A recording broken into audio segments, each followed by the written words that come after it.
Well, let me first say a few words about influence as such, because I think this is a very tricky, very elusive thing to study, because those who are involved in it, who yield influence and who are subject to influence, have an incentive to hide it.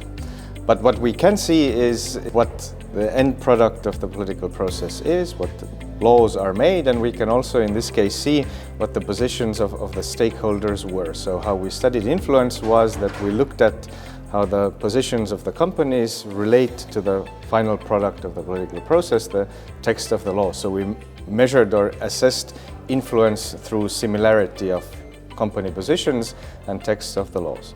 So what we found there?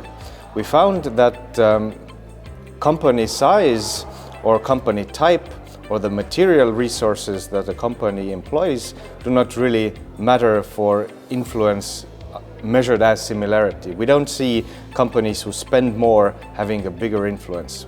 We do see to some extent that those companies and associations of companies or stakeholders who employ more lobbyists, that they seem to have a slightly higher degree of influence, but this effect is fairly small. Where we do see a very big effect is how company positions reflect dominant discourses in the media. So we see if a company position reflects something which is really important or really controversial or really central in media discourse, then this company or the position of that company is also closer to the final text of the law. So this kind of leads us to conclude that perhaps it is those stakeholders who have a better or more effective discursive strategy are those who have more influence in the political process. During the project, we have seen the political influence of the big techs reach levels that we could not imagine at the start.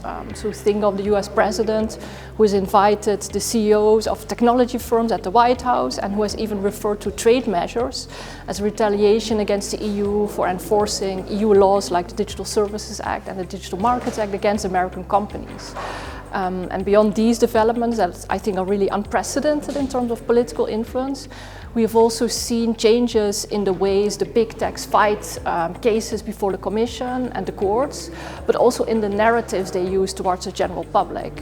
So looking at the legal actions, you can really see that they target the very existence and the legitimacy of EU legislation, and they're also trying to convince the general public that EU laws are bad for innovation, that they hinder a good user experience. And while so far the Commission and the courts are quite resilient in enforcing EU legislation, there's also a need to ensure that citizens really understand the longer-term objectives of legislation, to make sure that they also go beyond this one-sided picture that the big techs now provide them with.